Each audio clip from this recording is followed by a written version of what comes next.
Let's get right into it. First step, remove your battery head. Whenever you're doing anything that has to do with the airbag, any services on the airbag, you ensure to remove your battery terminal. Okay, then the next step is to remove the steering.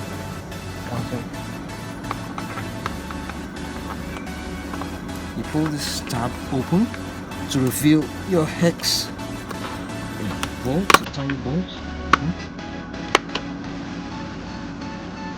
Okay.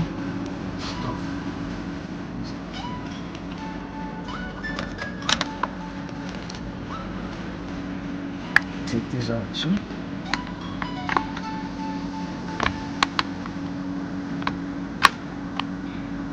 Now with your T30 tool, you want to bolt this. See? Okay. Same thing here.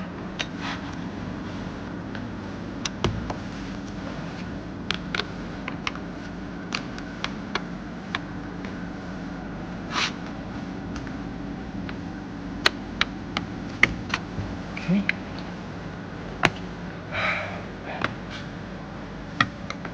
You unplug your airbag, pull on this tab to release the lock, pull it out, pull your horn, the cables for your horn, and you unplug the different plugs free. Now with your wrench, 17 wrench, you unbolt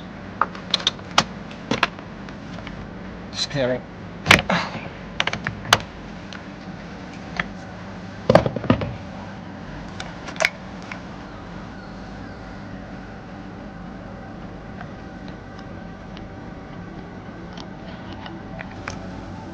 And you wiggle the steering till it pulls off. Okay? You pull this out. Several tries, you get that pulled out with ease.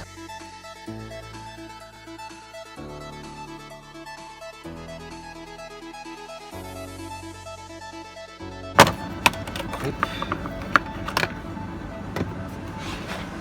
Pull on these tabs to lift this up. And you have 4 screws here holding down the clock spring. This is your clock spring.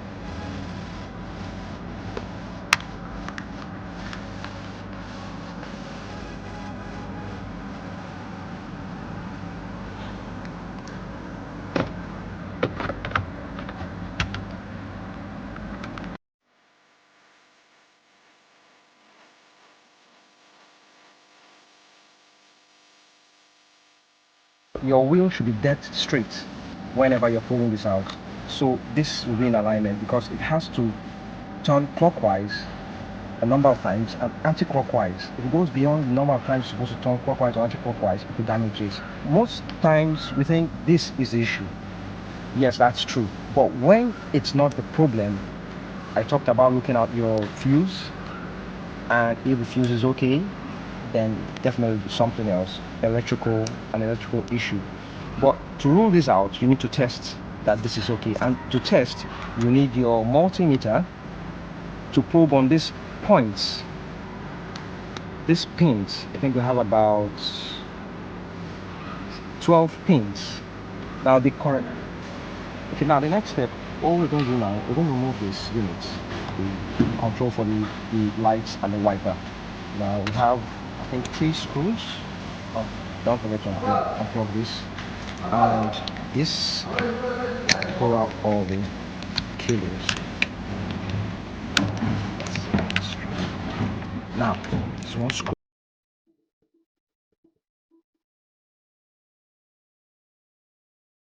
You can pull this out.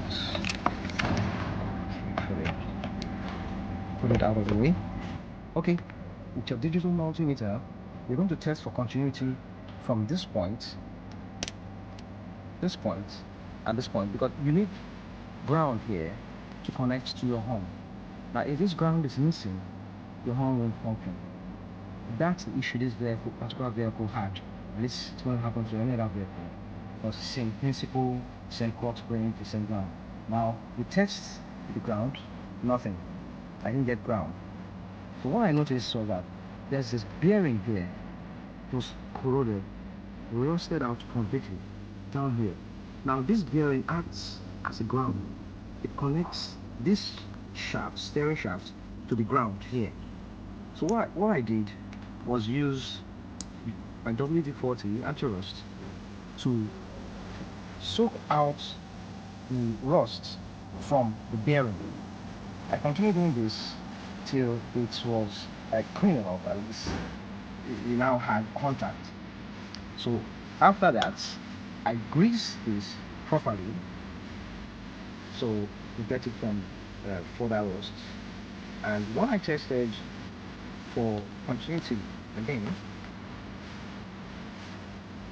I was good to go.